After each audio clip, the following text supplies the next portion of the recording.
오늘 말씀 제목은 길을 만드시는 주님 하나님이라는 제목으로 여러분들과 같이 말씀을 나누길 원합니다. 창세기 24장은요, 아브라함의 늙은 종이 아브라함의 아들 이삭의 신부감을 이제 찾으러 떠나는 그 내용들이 담겨져 있습니다. 워낙에 내용들이 마음 같아서는 그 스토리들을 다 같이 읽고 싶었지만 너무나도 길어가지고요, 오늘은 이렇게 10절까지만 이렇게 읽었는데요. 아브라함은 자신이 정말 믿고 맡길 수 있는 그 늙은 종에게 자신이 지금 살고 있는 이곳 가나안 땅의 여인이 아닌 자신의 친족들이 살고 있는 고향 땅에서 이삭의 신부를 구해오라고 이렇게 부탁을 하는데요. 이 일을 앞두고 아브라함은 자신의 늙은 종에게 자신의 허벅지 아래에 손을 넣게끔 합니다. 이 허벅지 아래에 손을 넣는 이 풍습은요, 고대 근동사회에서 강력하고 엄숙한 맹세를 맺을 때 이렇게 행하는 풍습인데, 종을 보내기 전에 아브라함이 이제 종에게 허벅지 아래에 손을 넣게끔 한 것은 이 일이 그만큼 매우 중요하고 정말 막중한 일이었기 때문에 그랬던 것입니다. 아브라함이 지금 자신이 살고 있는 가나안 땅의 여인과 이삭을 혼인시키지 않고 굳이 자신의 친족들이 살고 있었던 고향 땅의 여인과 왜 혼인을 시키려고 했었냐 하면은, 그 당시 가나안 땅은 우상 숭배로 가득하고 또 하나님을 업신여기는 그런 문화권이었기 때문에 만약에 이삭이 그런 가나안 땅의 여인과 결혼을 하게 되면은 분명히 하나님과의 관계가 멀어질 것이기 때문에 아브라함은 자신의 고향 친족 중에서 신부감을 이렇게 찾길 원했던 것입니다. 근데 문제가 있었습니다. 어떤 문제였냐면요, 그것은 아브라함이 지금 살고 있는 헤브론 땅과 그리고 원래 아브라함이 살았었던 고향 땅 하란의 그 거리는 무려 900km나 되는 아주 머나먼 거리였다는 것입니다. 서울에서 부산까지의 거리가 약 450km라고 하는데 900km라고 하면은 그 서울과 부산을 왕복할 수 있는 그러한 엄청난 거리죠. 여러분도 여기 우리 지체들 중에 운전하시는 지체들 있으시겠지만, 내가 지금 있는 이 서울에서 부산까지 운전하고 가라고 하면은 굉장한 부담감을 느낄 것입니다. 언제 갔다가 언제 돌아오느냐. 저도 참 운전을 좋아하지만 한번 이렇게 부산까지 왕복한다, 이거 쉽지 않은 일이거든요.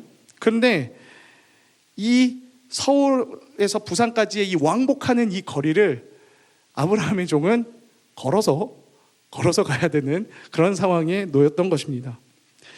그 옛날에 지금과 같이 경부고속도로 이런 고속도로가 있습니까? 아니면은 차가 있었겠습니까? 그냥 걸어서 가야 되는 거예요. 당시 일반적인 여행자가 하루 그냥 이제 걸을 수 있었던 거리가 약 40km라고 합니다. 그리고 무거운 물건들과 그리고 여러 낙타들을 끌고 다니는 대상인들이 하루에 갈 수 있는 거리가 약 32km라고 하는데요. 아브라함의 종은 그 아브라함이 챙겨준 그 좋은 선물들과 낙타들과 함께 걸어가야 하다 보니까 이 900km의 그 거리를 가는데 소요되는 시간 계산을 해보니 약 한 달이 걸리는 그런 머나먼 길을 가야 하는 것이었습니다. 아브라함의 종은 행여 그 먼 길을 갔음에도 불구하고 만약에 신부가 아브라함이 있는 이 헤브론 땅에 오려고 하지 않는다면 이삭을 신부가 있는 곳으로 데려가야 되지 않겠느냐라고 이렇게 물어봅니다. 보통 우리의 관점에서는요, 남자가 딱 멋있게 여자에게 이렇게 나와 결혼해 줄래? 이렇게 하면서 프로포즈를 하는 게 우리의 일반적인 관점인지라 결혼할 상대 본인이 직접 가고 또 얼굴을 직접 보여야 더 성공률이 높을 것 같은데, 결혼할 상대인 이 이삭은 본인이 이제 신부를 직접 찾아가는 것도 아니고 종을 통해서 신부를 데리고 가는 거니까 어떻게 보면은 여자 쪽 가정에서 이 결혼할 여성 쪽에서 왜 이렇게 여기는 이 가문은 왜 이렇게 매너가 없냐라고 하면서 좀 싫어할 수도 있는 그런 상황이었던 것입니다. 그렇지만 아브라함은요, 이삭을 신부가 있는 땅으로 가지 못하게끔 종에게 이야기를 합니다. 그 이유는요, 하나님께서 아브라함과 이삭에게 가나안 땅을 주시기로 이렇게 약속하셨기 때문에 만약 이삭이 신부가 사는 곳으로 가게 되면 하나님이 약속하신 가나안 땅이 아닌 신부가 살고 있는 땅에 정착하여서 살아갈 수도 있기 때문에 그것은 하나님의 약속을 어기게 될 수 있는 일이라서 아브라함은 그 종의 그 말을 이제 거절을 합니다. 그리고 종에게 행여 신부가 자신이 있는 이 가나안 땅에 따라오지 않더라도 상관없다고까지 이렇게 이야기를 하면서 종을 안심시킵니다. 근데 사실 신부가 이삭에게로 오지 않는다면요, 매우 큰일입니다. 자신이 살고 있는 이 가나안 땅에서는 신부감을 찾을 수 없기 때문에 만약 신부가 오지 않는다면은 이삭은 평생 솔로로 이렇게 살 수밖에 없는 그런 위험도 가지고 있었기 때문입니다.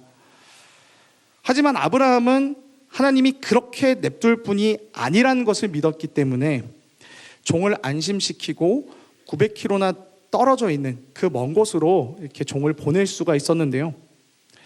그러한 믿음을 보인 구절이 바로 오늘 말씀 7절입니다. 같이 한번 읽어보겠습니다.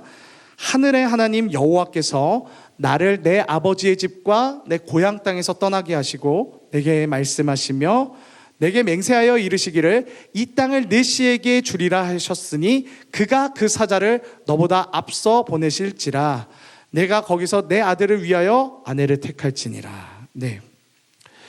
100살의 이삭이라는 아들을 얻음으로써 하나님의 일하심을 보았었던 아브라함은요, 분명히 자신의 고향에 하나님이 예비하신 이삭의 신부가 있을 것이라고 분명히 믿었기 때문에 종에게 하나님께서 하나님의 사자를 자신의 종보다 앞서 보내셨다라는 이 표현을 하면서 반드시 이를 이루실 하나님을 온전히 신뢰하고 있음을 보여줍니다. 혹시나 그곳에 신부감이 그곳에 없다고 할지라도 아브라함은 하나님께서 분명히 이삭의 신부감을 찾으셔서 하늘의 별들만큼 수많은 후손을 주시겠다라고 약속하신 하나님의 일하심을 아브라함은 믿었던 것입니다. 저는 오늘 말씀에서 하나님께서 반드시 약속을 이루실 것이라고 믿는 이 아브라함의 태도와 그 다음에 주인의 말을 듣고 900km라는 먼 길을 떠나야 하는 그런 종의 마음에 주목했습니다. 오늘 말씀에서 아브라함은 굉장히 믿음이 좋은 사람인 것처럼 나오지만 그가 처음부터 믿음이 좋은 사람이었느냐라고 묻는다면 그것은 아니라고 대답할 것입니다. 아브라함도 하나님에 대한 믿음이 흔들리고 하나님의 말씀을 어길 때도 있었습니다. 약속의 가나안 땅에 머물라는 하나님의 말씀을 어기고 아브라함은 기근을 피해서 애굽에 내려갔다가 그의 아내 사레를 애굽의 왕에게 여동생이라고 속이면서 위기를 모면했던 적도 있었고요. 하나님께서 약속하신 아들 이삭을 기다리지 못하고 자신의 여종 하갈과 동침하여서 이스마엘이라는 부끄러워하는 아들을 갖게 되어서 하나님과의 관계가 단절된 적도 있었습니다. 그러나 하나님께서는 다시 먼저 아브라함을 찾아오셔서 자신의 약속이 변함없음을 보여주셨고 이러한 하나님의 약속과 신실하신 주님의 일하심을 보면서 아브라함은 조금씩 믿음의 사람으로 성장해 가기 시작했습니다. 그 증거가 바로 오늘 말씀 창세기 24장 6절입니다. 같이 한번 읽어보겠습니다. 시작. 아브라함이 그에게 이르되 내 아들을 그리로 데리고 돌아가지 아니하도록 하라. 아브라함의 종은 만약에 이삭의 아내가 될 사람이 이곳 가나안 땅까지 오려고 하지 않는다고 하면은 이삭을 아내가 사는 곳으로 데리고 와야 하느냐라는 그 질문에 아브라함은 이삭을 그곳에 보내지 않으려 하는 그 모습을 보입니다. 그 이유는 아까 앞에 이야기했다시피 하나님께서 아브라함에게 이곳 가나안 땅에서 아브라함의 족속이 수많은 별들과 같이 번창할 것이라는 그 약속을 주셨기 때문에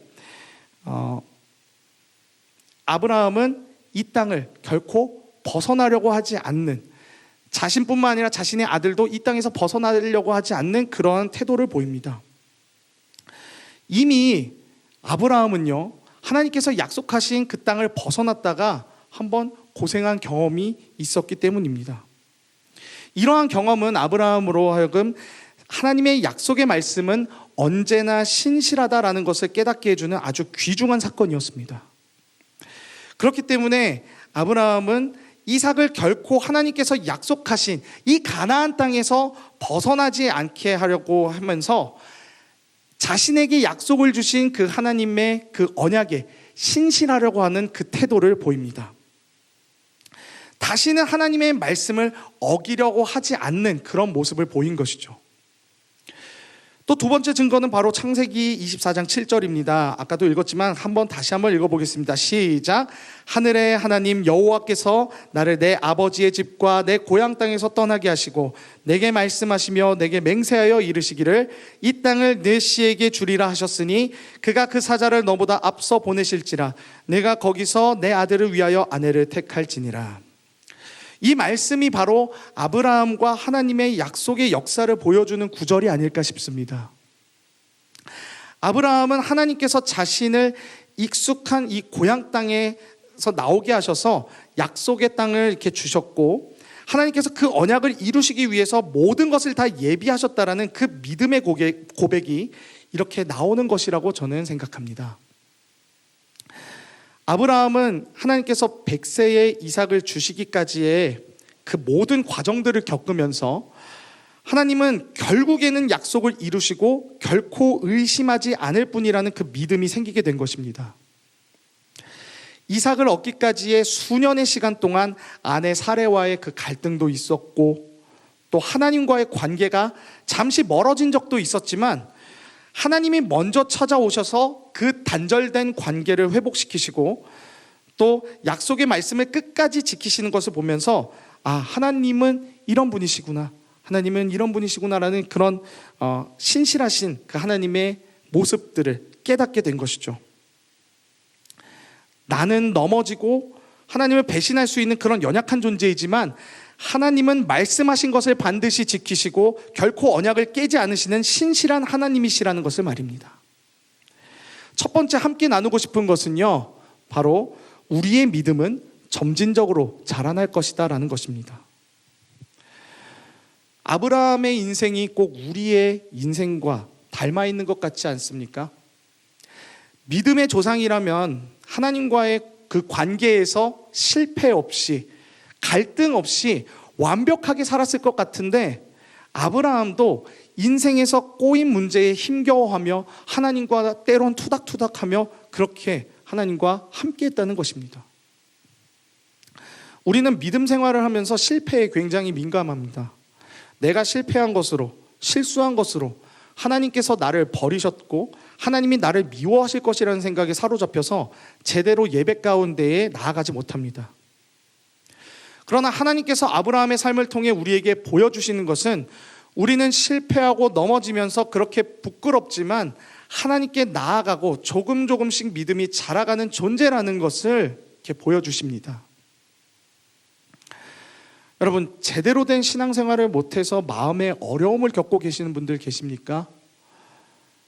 여러분, 아브라함의 신앙도 100년이 넘게 걸렸습니다.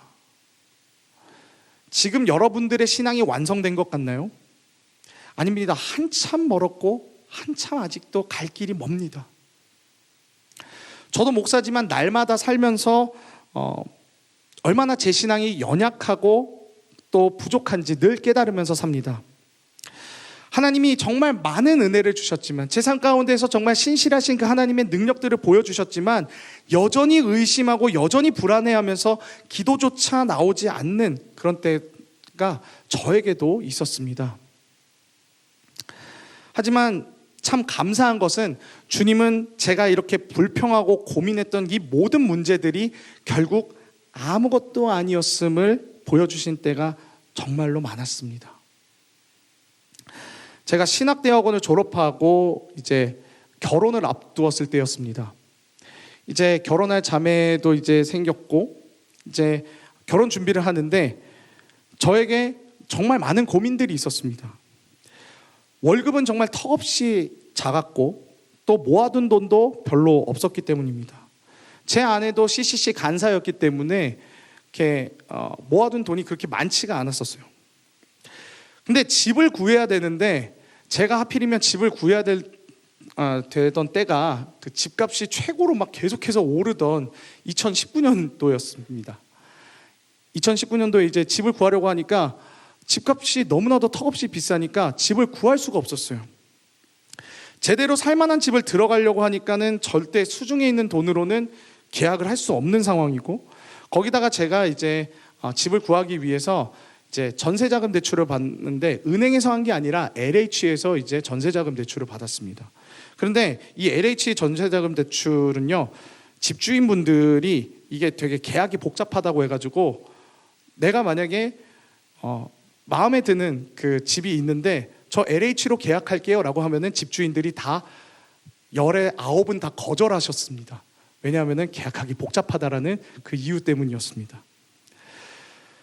그래서 결혼을 이제 앞두고 있는데 결혼해서 들어갈 집도 구하지 못하고, 그래서 전전긍긍하는 상황에서 또 일이 터졌는데 결혼식 일주일 전에 바로 이태원발 코로나가 터진 것입니다. 아마 그 사건이 우리나라에서 제대로 이제 또 코로나가 퍼지게 되는 또 첫 번째 계기가 되는 사건이었던 걸로 기억하는데요. 정말 너무나도 힘들어서 기도조차도 나오지 않았습니다. 정말 하나님께서 제 삶 가운데 너무나도 많은 은혜를 주셨고 진짜 너무나도 놀라운 은혜들을 이렇게 보여주셨지만, 그때 당시에는 하나님 대체 저한테 왜 이러시나요? 집도 구하지도 못하게 하시고 또 결혼식 이제 얼마 남지도 않았는데 코로나라뇨. 어떻게 합니까? 너무나도 힘들고 어려웠었고, 심지어 상황이 너무나도 어려워서 사역도 내려놓을 생각까지 했었던 최악의 상황이었던 걸로 기억합니다. 그런데 하나님께서 정말 기적과 같이 모든 상황과 환경들을 풀어주셔가지고요, 결혼 바로 직전에 저와 제 아내가 살 수 있는 조그만 보금자리를 허락하셨고, 결혼식도 코로나 상황임에도 불구하고 정말 많은 분들이 참석해 주셔서 축하해 주셨습니다. 저희 부부가 목표했었던 그 숫자보다도 더 많은 분들이 오셔서 축하해 주셨는데요, 정말 하나님의 은혜가 아니면 설명할 길이 없는 그러한 축제와도 같은 그런 결혼식이었습니다. 제가 염려했었던 그 모든 부분들을 하나님께서 해결해 주신 거죠. 하나님께서는 제가 염려했던 그 모든 것들을 해결하시면서 이번에도 받지 걱정하지 말아라, 두려워하거나 염려하지 말아라 라는 그 마음을 주시면서 조금씩 하나님의 일하심을 저에게 보여주셨고 믿음을 주셨습니다. 시간이 없어서 일일이 다 열거하기 어려울 만큼 하나님은 아무것도 아닌 제 삶 가운데 먼저 찾아오셔서 저를 안아주시고 제 문제를 해결하셨습니다. 우리 주님은 바로 그런 하나님이십니다. 때론 나의 생각과 다르게 일하실 때도 있으시지만 결국 돌아보면 문제를 해결하시고 지금 나에게 가장 최선의 것을 주시는 것이 하나님이셨습니다. 의심하는 나에게 손 내밀어 주시고 실패로 얼룩져 있는 나를 주님의 보혈로 씻으시면서 다시 정결케 하시는 우리 하나님이시라는 것입니다. 여러분, 우리 삶의 실패와 어려움들을 통해 주님의 일하심을 바라볼 수 있는 은혜가 있길 소망합니다. 그 실패와 실수 속에서 우리에게 손 내미시는 주님의 손을 잡고 다시 일어서시길 바랍니다. 그럴 때에 우리도 조금씩 점점 아브라함이 가졌던 믿음을 갖게 될 줄 믿습니다. 두 번째 우리가 나누기 원하는 것은요, 우리의 삶은 900km의 거리와도 같은 막막한 길이라는 것입니다. 우리는 앞에 미래를 볼 수 없는 존재들이기 때문에 늘 불안하고 초조할 수밖에 없습니다. 아마 오늘 본문의 아브라함의 종은 성공할지도 실패할지도 모르는 일을 가지고 900km나 되는 그 머나먼 길을 가야만 했습니다. 그야말로 불확실하고 머나먼 길이죠. 하지만 저는 오늘 아브라함이 종에게 이야기한 이 7절 말씀이 너무나도 마음에 남습니다. 제일 뒤에 보시면 그가 그 사자를 너보다 앞서 보내실지라. 아브라함의 종도 그리고 우리의 앞으로의 인생길도 그야말로 불확실한 길을 가는 것입니다. 그러나 하나님께서는 그의 사자를 앞서 보내셨다라는 이 말씀을 하시는 순간 우리의 근심과 걱정은 안심으로 바뀌게 됩니다. 이미 내가 가야 할 그곳에 내가 이 일을 이루어야 되는데 내가 이루어야 될 그 일들이 있는 그곳에 이미 하나님께서 먼저 가셔서 예비하고 계시다는 것이기 때문입니다. 이미 하나님께서 내가 가야 될 그곳 가운데에 먼저 가셔서 이미 하나님께서 일들을 다 이루셨고, 우리는 그 예비하신 길대로 따라만 가면 되기에 우리의 길들은 막막한 길이 아니라 확실한 길로 바뀌게 될 수 있는 것입니다. 사랑하는 여러분, 우리가 이와 같은 믿음을 가지고 살길 소망합니다. 우리가 마음에 손을 얹고 지금 제가 하는 고백을 함께 따라했으면 좋겠습니다. 자막 띄워주시겠어요? 네, 우리 같이 한번 이 고백을 따라했으면 좋겠습니다. 그 다음 자막인데요. 그가 그 사자를 나보다 앞서 보내실지라. 우리 같이 한번 고백해 보겠습니다. 시작. 그가 그 사자를 나보다 앞서 보내실지라. 네, 하나님께서 그 사자를 내 인생보다도 더 앞서 먼저 보내셨다는 것입니다. 내 인생을 이미 주님께서 선한 계획으로 이루셨고 인도하신다는 것입니다. 여러분은요, 하나님께서 인도하시는 그런 삶에 여러분들 지금 그 가운데 서 계십니다. 여러분들의 모든 삶들은요, 다 하나님께서 인도하고 계십니다. 저 900km 앞에 실패할지 성공할지도 모르는 일들이 나를 기다리고 있으나 하나님의 사자가 먼저 가셔서 일하셨다면 우린 걱정할 것이 없습니다. 이미 하나님께서 일을 성공적으로 이루셨기 때문입니다.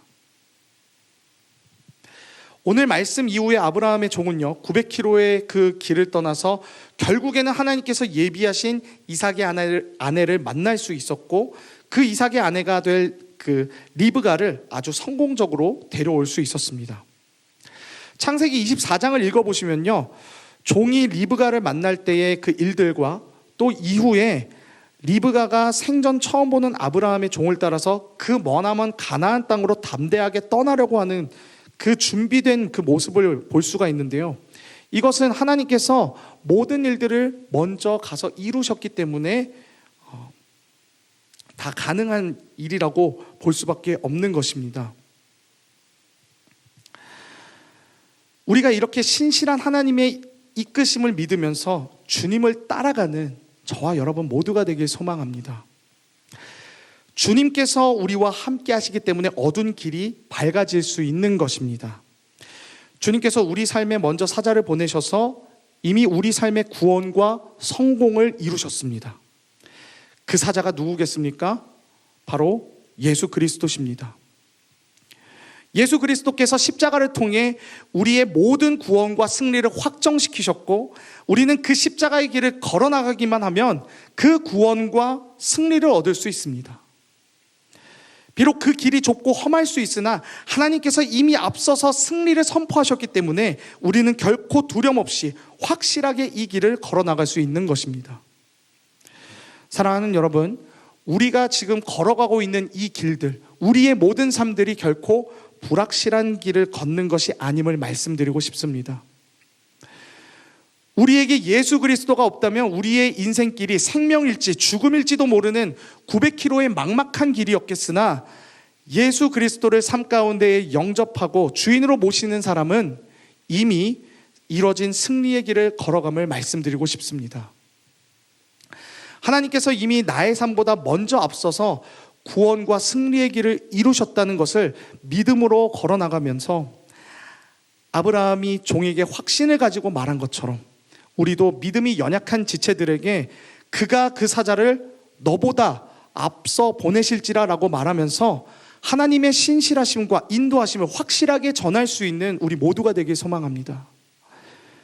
마지막으로 우리가 나눌 세 번째는요, 주님의 뜻은 반드시 이루어진다라는 것입니다. 나의 뜻과 계획이 아니라 오직 주님의 뜻이 우리 삶을 통해 이루어진다라는 것입니다. 아브라함의 종이 900km가 되는 그 먼 길을 떠나서 리브가를 성공적으로 데려올 수 있었던 것은 하나님께서 아브라함에게 약속하신 그 말씀을 이루셔야 했기 때문입니다. 주님의 뜻을 이루시기 위해서는 리브가가 이제 가나안 땅으로 와야 했기 때문에 하나님은 그 모든 상황을 예비하시고 준비하셨다는 것이죠. 아브라함이 자신의 경험과 뜻이 아닌 하나님의 뜻과 계획 안에 거했을 때 그의 삶이 안정되고 모든 것이 잘 풀렸듯이 우리 또한 우리의 뜻을 이루기 위해서 하나님을 이용하는 삶이 아니라 우리의 모든 것을 하나님의 뜻을 이루기 위해 움직일 때 모든 것이 형통해진다라는 것입니다. 아브라함은 과거 자신의 경험만을 믿고 상황만을 바라보고 하나님이 있으라고 한 가나안 땅을 떠났다가 애굽에서 고생했고 또 하나님의 약속을 끝까지 믿지 않다가 이스마엘이라는 부끄러운 아들을 얻었습니다. 그러나 그가 그러한 모든 과거의 자신의 모습을 내려놓고 오직 하나님의 약속만을 바라보며 결코 가나안 땅에서 떠나지 않으려고 하고 하나님의 약속을 믿고 어떻게든 그 가나안 땅에서 믿음의 가정을 이루려고 했을 때에 하나님께서 그 모든 것을 열어주신 것을 우리가 볼 수 있었습니다. 하나님의 약속 안에 있을 때 모든 것이 형통해질 줄 믿습니다. 우리 모두가 하나님의 그 신실한 약속 안에 있을 때 하나님의 뜻을 이루기 위해서 우리가 있을 때에 우리의 모든 삶들이 형통하게 될 줄 믿습니다. 우리가 신앙생활을 하면서 꼬이게 되는 첫 번째가 무엇이냐면요, 바로 하나님을 이용해서 내 뜻을 관철시키려고 할 때입니다. 하나님을 이용해서 내 야망과 원하는 것을 이루려고 할 때 그때 우리의 신앙생활은 꼬이게 되어 있습니다. 오직 이 땅에서 이루어지는 가장 첫 번째는 주님의 뜻임을 우리는 기억해야 합니다. 예수님께서 제자들에게 주기도문을 가르쳐 주실 때 제일 먼저가 아버지의 뜻이 하늘에서와 같이 땅에서도 이루어지게 하소서라고 이렇게 가르쳐 주십니다. 그 뒤에 우리에게 일용할 양식을 주시고 라고 하시면서 우리의 필요보다 우선되는 것이 바로 주님의 뜻임을 이야기하십니다. 마태복음 6장 33절에서도 예수님은 너희는 먼저 그의 나라와 그의 의를 구하라라고 말씀하시지 않습니까? 그 뒤에 그렇게 우리가 우선순위를 지키면서 살 때에 이 모든 것을 너희에게 더하시리라고 주님은 그렇게 가르쳐 주십니다. 그렇다는 것은 우리가 주님의 말씀을 묵상하면서 주님의 뜻 안에 있으려 할 때 우린 안전하고 모든 것이 형통할 수 있다는 것입니다. 사랑하는 여러분, 우리의 믿음이 더욱더 자라나고 그래서 결국에는 하나님의 그 모든 그 삶들이 하나님께서 우리에게 베풀어 주시는 그 모든 삶들을 우리가 이끄심을 따라 순종하며 나아가는 저와 여러분들 모두가 되었으면 좋겠습니다. 하나님께서 내 삶을 지금도 인도하시고 또 함께 하신다라는 그 믿음을 가지고 나의 뜻과 계획을 하나님의 뜻 가운데에서 수정하면서 주님의 나라를 위해 살아가는 저와 여러분 모두가 되길 소망합니다. 여러분의 가정, 직장, 물질, 달란트, 그리고 또 삶에서 오는 모든 기회들, 이 모든 것이 다 하나님께서 하나님을 위해 사용하라고 주님께서 우리에게 허락하신 것들입니다. 주님께서 먼저 우리 삶에 사자를 보내셔서 우리 삶의 마지막까지 가는 그 여정 가운데에 승리와 구원을 이루시기 위해서 우리 삶의 이 모든 것들을 다 배열하신 것들입니다. 이 모든 것을 내 마음대로 써선 결코 안 됩니다. 그럴 때 우리 삶이 위험해집니다. 우리에게 허락된 이 모든 것을 배열하신 주님께서 나의 삶을 통해 어떻게 주님의 뜻을 이루실지 그 뜻을 구하며 우린 날마다 그렇게 주님과 함께 동행하며 살아가야 합니다. 그런 삶을 살 때 우린 비로소 진정한 행복과 만족과 유익을 얻게 될 줄 믿습니다. 제 말씀을 마무리하려 합니다. 여러분, 하나님은 우리 삶 가운데서 우리의 믿음을 자라나게 하실 것입니다. 처음부터 믿음의 거장은 없습니다. 믿음의 거장은 실패 속에서 태어납니다. 실패를 딛고 주님과 한 걸음 한 걸음 나아갈 때 우리의 믿음은 더욱더 완성돼 갈 것입니다. 두 번째, 하나님께서 먼저 우리 삶에 앞서 예수 그리스도를 보내셔서 우리의 구원과 승리의 길을 예비하셨고 배열하셨다는 것입니다. 우리의 삶이 주님이 인도하신다는 그 믿음으로 주님과 동행해 나갈 때 우린 결코 실패하지 않을 것이다라는 것이고, 마지막 세 번째는요, 오직 주님의 뜻 안에 우리가 거할 때 우리 삶은 비로소 형통해지고 위험에 빠지지 않을 수 있다는 것을 오늘 함께 나눠봤습니다. 비록 내게 보이지 않고 느껴지지 않고, 비록 내 삶 가운데 진짜 과연 나와 함께하고 계시는지 보이지 않으시지만 지금도 온 우주 만물들을 운행하고 계시고 우리 삶을 신실하게 인도하시는 그 주님을 믿고 의지하면서 예수 그리스도의 그 말씀을 붙잡고 날마다 주님의 뜻 안에서 승리하는 저와 여러분들의 모든 삶이 되길 주님의 이름으로 축원합니다.